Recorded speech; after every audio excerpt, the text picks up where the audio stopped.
So today on Dat Green Lyfe TV, we're here in the garden with Cris Comer of Hosed, the Backyard Experience on the west side of Atlanta. Stay tuned.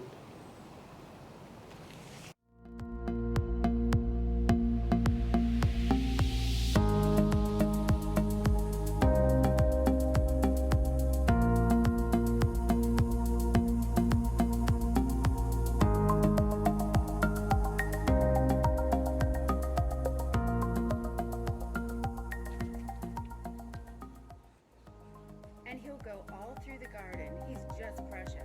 They're here every day, and I see them. We've become friends. I've never been stoned, and they get all up in my face. We're in her garden today. She's going to tell us everything we need to know, from what motivated her to start gardening to just the joys of gardening overall. So let's get started. I can tell you all that. All that. All that and more. So when did you get started? Do you know what? I have wanted to garden since I was a little girl. My granddad used to grow tomatoes, and the sweetest tomatoes I've ever had were picked on the side of that house, and we would eat them like apples with a little salt on them. So from the time I was little, I wanted a garden, and this is the first time that I've been able to have one. Awesome. Now this garden here, did you just start this recently? Everything that This we're is our seeing? third summer having a garden. The first summer was my first time, and it did not go well. Last summer I worked so much that we had kind of a halfway garden, but this year, because of COVID-19, I'm home every day, and I'm able to be out here every morning to water the plants and talk to them and give them all of the love and the attention that they need to flourish. And it's beautiful. We've been watching you on Facebook Live, and every day she's showing us something new that she's been picking and pulling, and the growth is just amazing. It really is my joy. Like, you can hear how quiet and tranquil it is.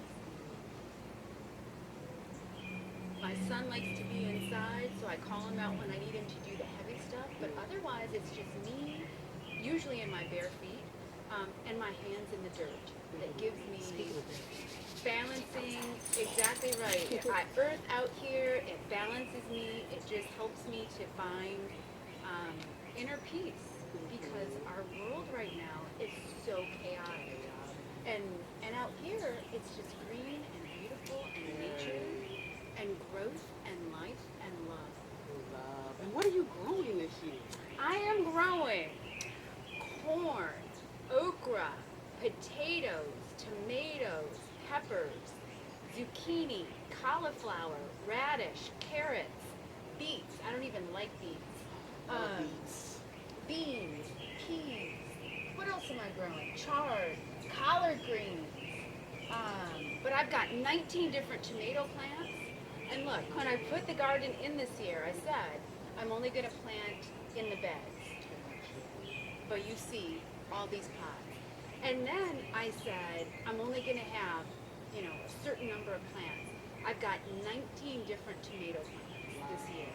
So it's an addiction, and I've gotten kind of out of control. But I love it. I can't believe Love it. I did this. Yes. I mean, with a little help from Mother Nature. Yes. But, yes. right. Well, nature is so awesome, and the fact that you can go out in your backyard when you're cooking and say, you know what, today I want to add some tomatoes, and Right. pick the tomato and you add it, and it's so fresh. We've got an herb garden over here. So we've got dill, we've got basil, rosemary, cilantro. I think those are the 4 big ones that we use in our cooking. So Charlie will come out and pick. We made homemade pesto not too long ago. It was so good, with basil from the garden.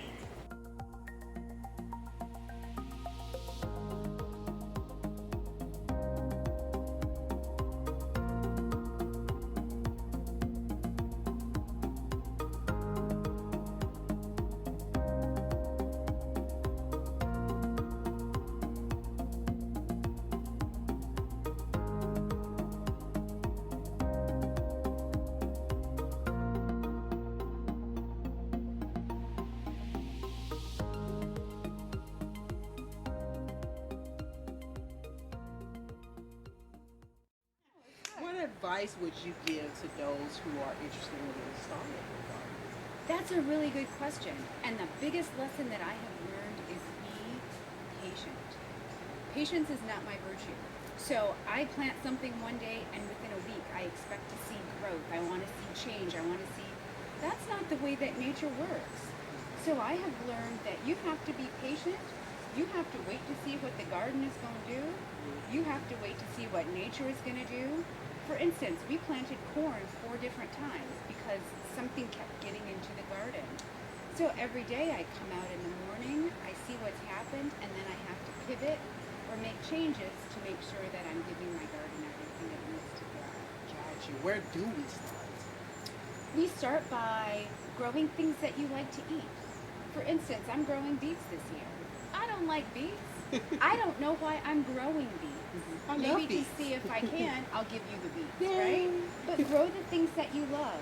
These collard greens, I have discovered that collards from the garden are so much better than collards that you can get in the store. So when I plant my fall garden, I'm going to do a full bed of collard greens. Awesome. Grow what you love to eat. That way when it grows, you've got a reason to give it a little more love and infuse it with that much more attention to encourage it to grow. And then once it's ripe, you don't have to wonder, now what am I going to do with it? Because you're going to be eating all the love and the hard work in it.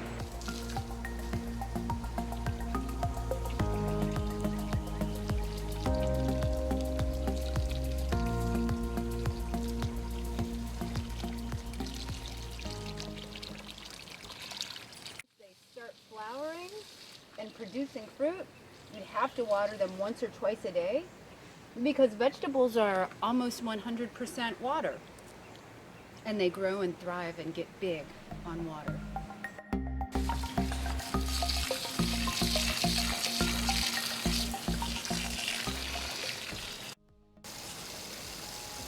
So why are you watering more on the bottom than from the top? Yes, because we're watering in the middle of the day with the hot sun. If you put water on the leaves, it magnifies and the leaves can burn if you water the leaves in the middle of the day. So my habit is to water them at the very base of the stem so that the water goes directly to the roots and it doesn't risk damaging the leaves of the plants. If I wanted to do, sprays or amendments, I would do that in the evening or early morning before the sun comes out. Some people will spray the leaves with calcium or with Epsom salt or with compost tea. If I were going to do that, I would do it either in the evening or early in the morning before the sun comes out. You'll notice that I am spraying these leaves. The collard greens are almost waterproof. You see how the water rolls right off of them? And they love the water. So this is one plant that I don't mind watering from the top. They are hearty and delicious. Ooh, I'm gonna make me some collard tonight, to tell you the truth. This is my Three Sisters garden. So we've got corn, squash, and beans or peas in here. So beans and peas. I'm excited to see how it does. This is how the Native Americans, according to history or according to, what do you call it? The stories. That's how they planted their gardens. So it's called the Three Sisters, and we'll see what happens. We've had chipmunks, we've had squirrels, we've had to plant this garden 4 separate times. I'm not sure what's gonna come up, but you can see the butternut squash in the back. We've got corn, we've got beans, we've got peas, and we've got a whole lot of prayer in there. With the tomatoes, I'm out here once or twice a day, depending on how hot it is, usually bright and early in the morning, especially now that they are producing fruit. My water bill is outrageous. So we collect rainwater, and we collect pasta water, we collect bath water to use out here in the garden. We are all about recycling. So what would you say has been the hardest part about gardening? Waiting, really, waiting is the hardest part for me, and then not knowing what I don't know. I am not a person who's comfortable not knowing things. So every year, like I said, it's my third year, I'm still learning so much. For instance, next year, I will not plant any tomatoes in my garden beds. They bush up too much and it prevents other plants from getting all the sun that they deserve. So I'll either plant them way down there or I'll put all of my tomatoes in buckets next year. But again, it's a complete waiting game. The other thing that's frustrating is believing that you're doing everything right and then going out into the garden the next day and finding, for instance, I had blossom end rot on some of my tomatoes. So I figured I needed more calcium or I needed to water them less, but you think you're doing everything right and then something goes wrong and then you've got to pivot and figure it out. So that's something that I'm learning.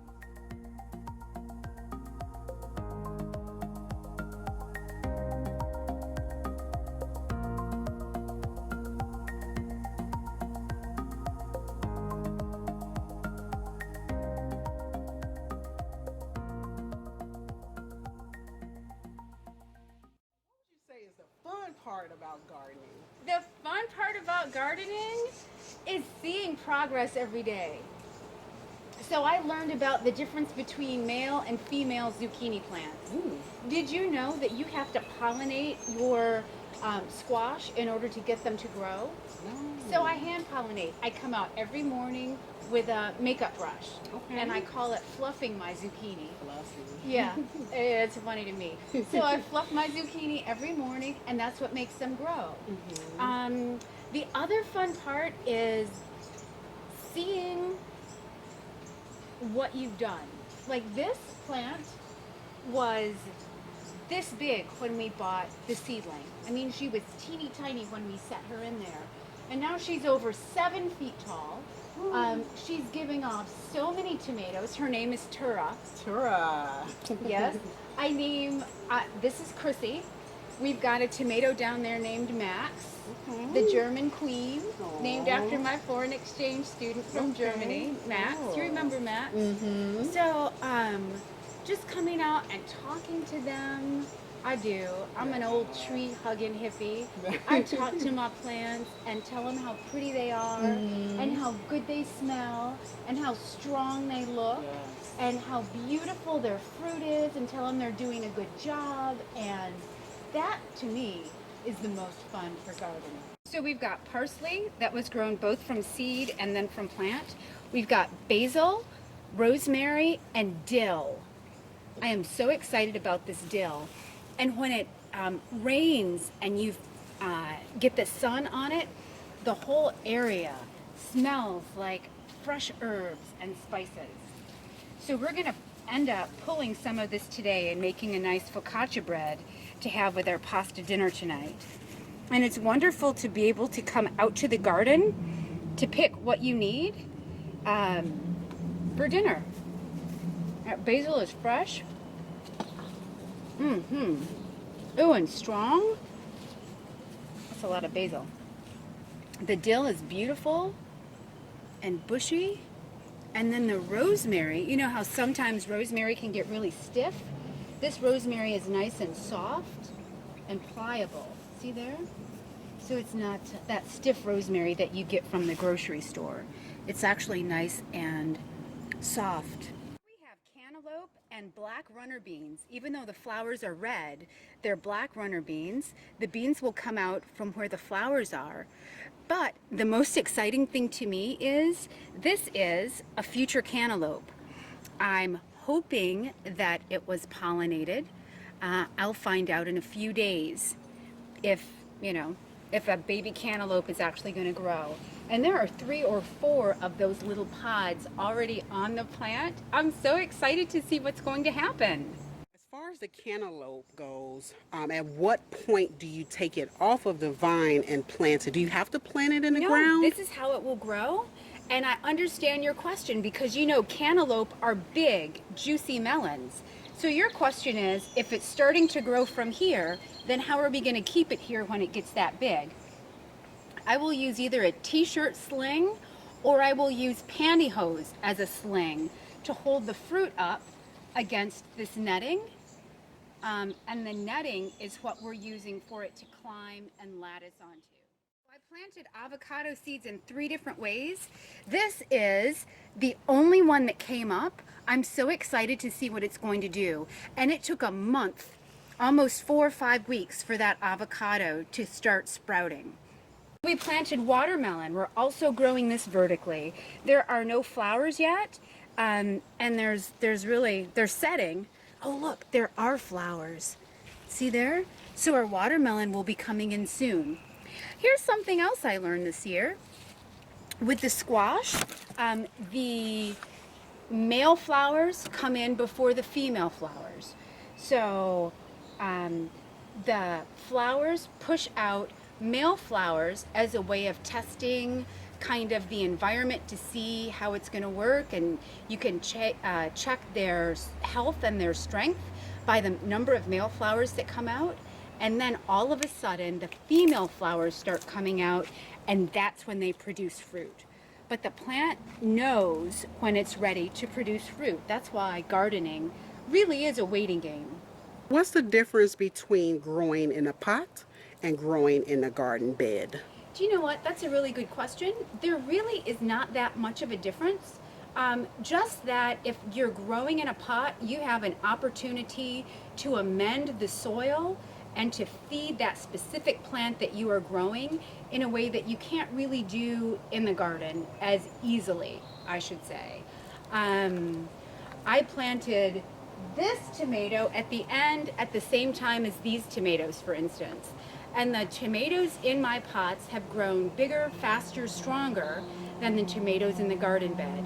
I think because I was able to give them more food, more love, more attention, maybe more sunlight. I really don't know. But it's also easier to tend them. If the plants get too bushy, I can move them to different parts of the garden. I can move them to catch more sun, for instance, or move them into shade if they need less sun. It's just easier to maintain them if they're in those 5-gallon buckets that I use. Smell that though. It smells so good. And then looking at the eggplant. Oh. And the chard. Look at those tomatoes.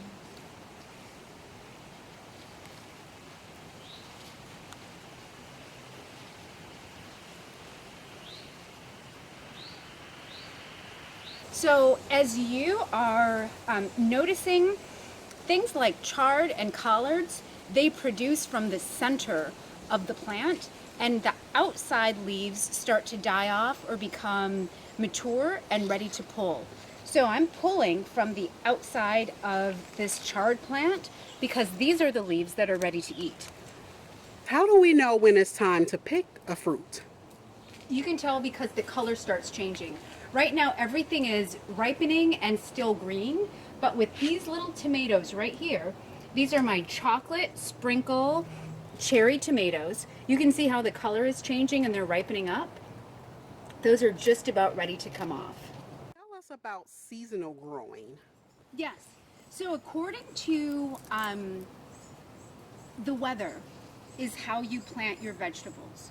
There are some vegetables that do better in the heat, and there are other vegetables and fruit that do better in the cool weather. For instance, you cannot grow tomatoes in the winter time. You cannot grow tomatoes in the winter time. You cannot grow things like spinach and lettuces in the summertime. They do something called bolt. So as you're eating lettuce, you're actually eating the leaves of the plant. Once it starts to flower, then the leaves turn bitter and you don't want to eat them. That's called bolting. So wintertime vegetables are things like your hardier vegetables, your root vegetables. Those are things like broccoli and cauliflower. Collard greens you can do all year round, but cabbages and the things with tougher leaves are more wintertime hardy vegetables. Your vegetables that have thinner leaves, summertime vegetables are things like peppers and tomatoes, carrots, and then some things are year round. So I look at the UGA extension list to tell me what I can grow and when I can grow it. Corn, for instance, won't grow in the winter, but it grows perfectly in the summertime if you can plant it and keep the rodents out.